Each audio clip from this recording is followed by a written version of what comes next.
Hi everyone! So, share ko lang to kasi meron akong nakitang comment sa isa kong social media platform.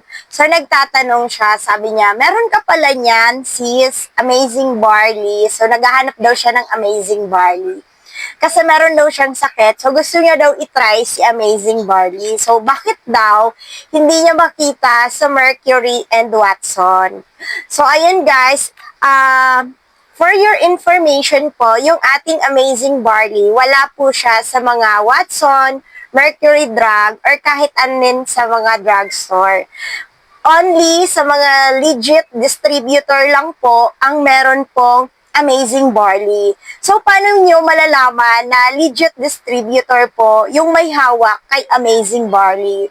So, unang-una, bago po kayo mag-purchase or magtanong ng Amazing Barley, so, hingan nyo po agad ng ID.